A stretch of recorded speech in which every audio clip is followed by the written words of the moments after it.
Doy la palabra a María Luisa Jausi. Muchas gracias. Bueno, Egunon, buenos días. Siempre acercarlo, ¿no? Es este. Bueno, yo dentro del tema de convivencia me voy a centrar en el modelo dialógico. Porque, bueno, como ya ha explicado Ramón antes y se ha recogido también un poco después, todas las actuaciones de éxito repercuten en la convivencia. En concreto, el otro día teníamos una reunión con un grupo de familiares en un centro que aplican con bastante intensidad y rigurosidad las actuaciones, entonces están teniendo buenos resultados en todos los niveles. Y comentaba una madre que había venido en diciembre, una refugiada de El Salvador, que venía muy angustiada porque solo podía venir con sus dos hijos pequeños, había tenido que dejar allí el resto de la familia. El hijo mayor de los dos iba a sexto, pues la angustia de ir a un sitio que no conoces y además con esas edades, sobre todo le preocupaba el mayor, porque había dejado a su hermano mayor, había dejado a todos sus amigos, ir a un sitio nuevo, bueno, pues 2 meses después, 3 meses después fue esta reunión, estaba feliz, estaba tranquila, su hijo se había integrado, en el centro lo habían acogido en todos los espacios, se había podido incorporar a todos los aprendizajes y además decía que lo único que le molestaba un poco era el tema del euskera, porque él era bueno en los estudios y claro, aprender el euskera era, ¿no?, empezar como de cero y en sexto empezar de cero algo que los demás ya, pero que estaba teniendo tanta ayuda que el niño nada, muy bien, que se había adaptado fenomenal.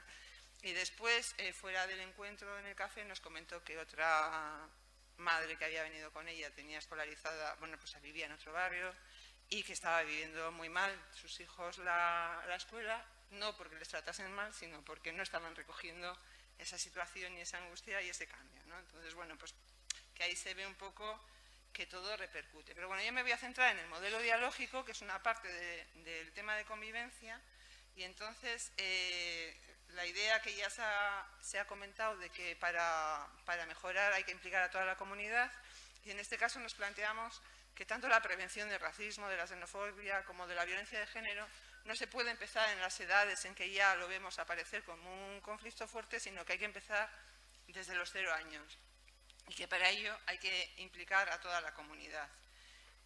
La convivencia es responsabilidad de todos y todas, es una responsabilidad compartida y entre todos y todas tenemos que analizar, tenemos que formarnos, tenemos que poner las medidas y tenemos que implicarlo para solucionarlo. Una de las estrategias que se utiliza dentro de este modelo es, entre toda la comunidad, consensuar una norma. Una norma que sea muy importante y que con su superación, la comunidad dé un ejemplo a toda la sociedad. Por ejemplo, en uno de los centros,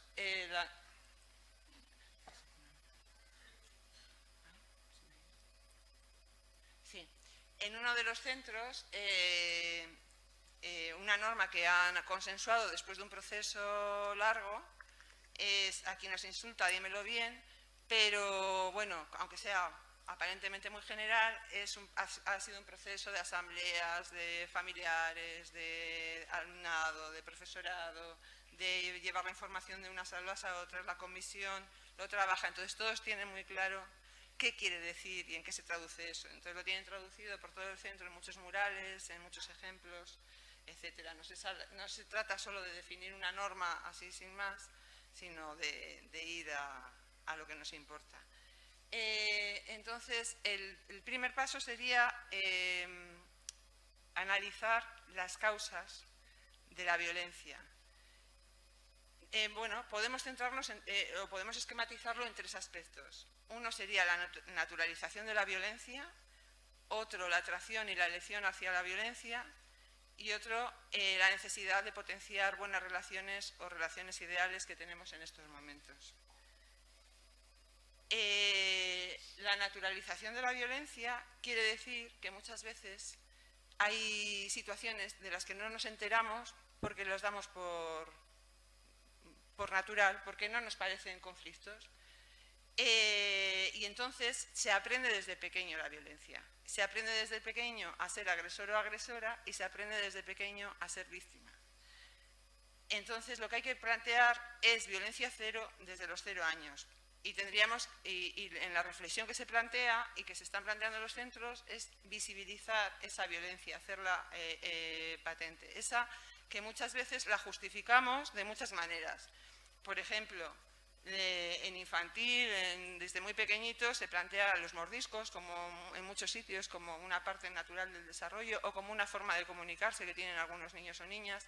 Entonces, desde ese momento, si no intervenimos de una forma adecuada, estamos dando la idea de que unos, para satisfacer sus necesidades, emplean la violencia y otros y otras tienen que aguantarlo desde pequeños, ¿no? Ya se aprenden, porque no todos los niños y niñas, si fueran una etapa del desarrollo, pues todos los niños y niñas morderían, pero no es el caso. O levantar faldas, o bueno, darse besitos a la fuerza, o después de un conflicto, cuando alguien ha pegado a alguien o ha hecho a alguien, decirles, venga, ahora daros un besito para perdonaros. Entonces, se está enseñando que alguien te ha pegado y que seguidamente tú le vas a tener que dar un besito, ¿no? O sea, se están haciendo unos aprendizajes desde infantil, que no me voy a extender, pero que hay que hacer mucha reflexión sobre ello para poder visibilizarlo, cortarlo y erradicarlo y no permitir que eso vaya adelante. Según vamos viendo mayores, ya pues, se naturalizan en las relaciones entre chicos y chicas, ya adolescentes y jóvenes, pues que después de cualquier tipo de relación puede haber desprecio, puede haber no dirigirse la palabra, puede haber, la primera vez que le puede pasar a una niña o a una chica eso, lo puede comentar con las amigas y las demás decirle, pero bueno, eso tú qué te esperabas, solo era para un rato, etcétera, ¿no? O sea, situaciones que se van naturalizando e incluso pues, los propios chicos desprecian, insultan, pero también muchas chicas se incorporan en ese desprecio, ese insulto, etcétera. O sea, como una cultura normal que va creando ese caldo de cultivo por un lado. Entonces, una de las cosas que se plantean es crear espacios de diálogo, porque no es un tema en el que el profesorado nos tenemos que formar, pero no es suficiente. Se tiene que formar toda la comunidad y también se tiene que formar el alumnado y otros agentes, etcétera. Aquí también, cuando hablamos de incorporar a las familias, una de las dificultades que tenemos, y lo comento más adelante, es que igual no somos las personas más adecuadas para intervenir en muchas situaciones, que muchas veces son personas más cercanas en edad a ellos y a ellas, como puede ser voluntariado joven o los propios familiares, pero hermanos y hermanas mayores, primos y primas, y no tanto nosotros, y enseguida os explico un poco la razón. Entonces, bueno, pues hay vídeos, textos que tenéis ahí referenciados y algunos más en la página web, conferencias, bueno, el libro base para hacer tertulias dialógicas, tanto con profesorado como eligiendo partes del texto que se está haciendo en muchas aulas con adolescentes, sería El amor en la sociedad de riesgo de Jesús Gómez, y luego hay varias conferencias, también se plantea el analizar películas, el analizar canciones. La mayoría de las películas que nos encontramos son malos modelos, entonces sería analizar críticamente, luego también intentar buscar, que hay algunas donde ya hay modelos más adecuados, pero eso es más difícil, etcétera. En este momento se acaba de publicar, y yo ayer me lo bajé, una guía para la prevención de la violencia, que bueno, da muchas ideas en este sentido de actividades para llevar a cabo. La otra necesidad para poder abordar los conflictos es romper la ley del silencio. O sea, lo primero que tenemos que ser conscientes es que no nos enteramos de nada, que los conflictos que vemos son una mínima parte de lo que realmente existe, y no nos enteramos de nada, por un lado por la naturalización y por otro lado por la ley del silencio tan grande que hay entre el alumnado. Esa se mantiene porque el que dice algo o el que se enfrenta a ella es un chivato. Entonces, una de las primeras cosas que hay que trabajar con el alumnado y con toda la comunidad es que quien denuncia una injusticia, quien defiende a otra persona o quien defiende a sí mismo, no es un chivato, no es una chivata, sino que es alguien valiente que se está enfrentando a una situación, e incorporar a todo el alumnado a eso. Una de las estrategias que están utilizando en algunos centros es el Club de Valientes, que si me da tiempo luego lo explico un poco. Se trata de dotar de atractivo a quien denuncia y a quien cuenta las cosas, no solo a que lo haga porque está bien, porque eso tiene una parte que ahora comento, sino que es una persona valiente, que es una persona atractiva, más que el que está ejerciendo la violencia. En una formación, en un centro, la ponente comentó un ejemplo que le había pasado en otro sitio donde había estado, y consistía en que en aquel centro había unas duchas donde a una parte del alumnado no le dejaban ducharse. A una parte del alumnado obligatoriamente se tenía que duchar en una concreta, y el profesorado no se había enterado de eso. Eso lo estaban contando en el centro, en otro centro, en un claustro, donde comentaban, no, aquí no pasa eso. Pero ya se pusieron alertas, ¿no?, ante ese ejemplo, empezaron a investigar y vieron que en los baños había un grifo donde estaba destinado solo para un grupo de alumnado. Entonces, ¿por qué no se habían enterado hasta este momento? Primero, porque bueno, no se les había ocurrido que había que mirar más. Segundo, porque la naturalización de la violencia y lo que pasa en algunos espacios no nos enteramos. Y por la ley del silencio. O sea que todo junto estaba dando una situación que no se estaban enterando para nada. Y además era un claustro. Bueno, ya os digo que estaban haciendo estas formaciones muy implicados, muy interesados, haciendo muchas cosas, pero aún así todo, pues no se habían enterado de esa ni de otras muchas que han ido descubriendo después. En otro centro que han empezado con este modelo, me decían el otro día que por fin este año ya estaban descansando. Es un centro normalizado, no, de la población más o menos, no tienen muchas situaciones desfavorecidas en el centro, pero bueno, llevan haciendo tiempo todas las actuaciones de éxito, llevan trabajando muy bien, mejorando resultados, y hace 3 años empezaron a aplicar esta actuación de éxito de modelo dialógico. Y ya en la formación, la persona que vino a explicarles les dijo que a partir de ese momento iban a empezar a surgir muchísimos más conflictos. Que no pensasen que era que lo estaba haciendo mal, sino que lo que estaba pasando es que se iba a romper la ley de silencio y que iban a surgir muchísimos más conflictos. No se lo creyeron, pero empezaron a ponerlo en marcha y dice que han pasado 2 años horribles, donde todo el tiempo eran surgir y surgir conflictos, y que menos mal que se acordaban que ya les habíamos avisado, porque si no hubieran pensado que qué mal lo estaban haciendo. Y que ya al final del año pasado ya empezaron a ver la calma, ya habían empezado a superar todo, ya empezaba todo a funcionar, y que este año les estaba yendo fenomenal. Entonces, bueno, quiero decir que creemos que abordamos conflictos y que los solucionamos, y muchas veces lo fundamental se queda ahí. Entonces, bueno, lo fundamental es no trivializar cuando vemos cualquier situación, intervenir, que todo el mundo intervenga, y sobre todo porque si no, si es que se salta uno, porque si no intervenimos estamos dando a entender que eso está permitido. O sea, ver algo y no intervenir, o si queremos romper la ley de silencio y en algún momento no intervenimos, entonces al final los alumnos y alumnas van a dejar de actuar de esa manera. Otro elemento que se trabaja mucho es la solidaridad, lo que ha explicado Ramón, bystander intervention, que todo el alumnado se intervenga y se posicione en contra de esa situación, porque no puede ser algo que hace una persona que la agreden, o que todo el resto intervenga denunciando la situación que se está viviendo. Por supuesto, enseñar desde pequeñitos no es no. Yo tengo derecho a decidir lo que quiero hacer con mi cuerpo, con quién quiero relacionarme.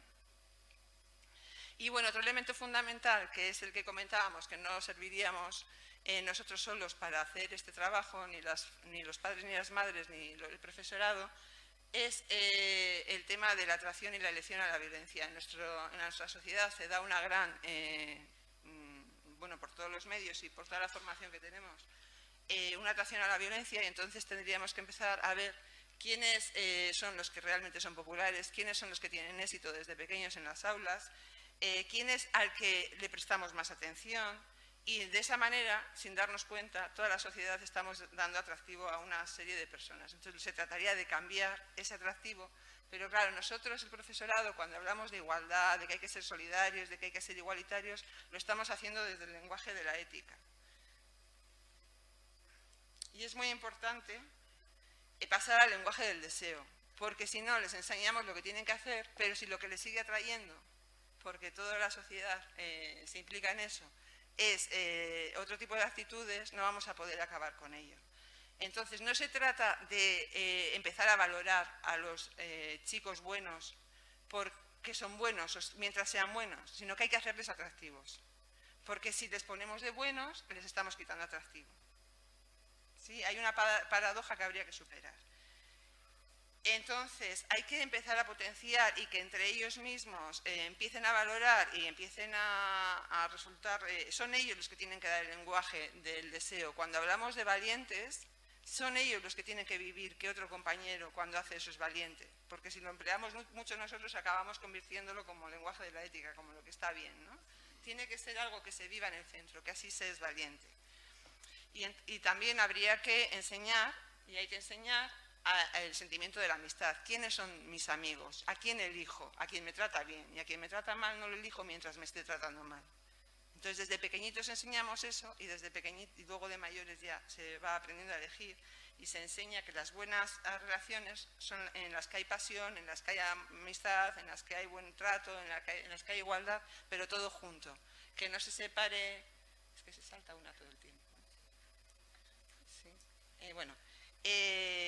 Entonces hay que trabajar esa capacidad de elección desde pequeñitos.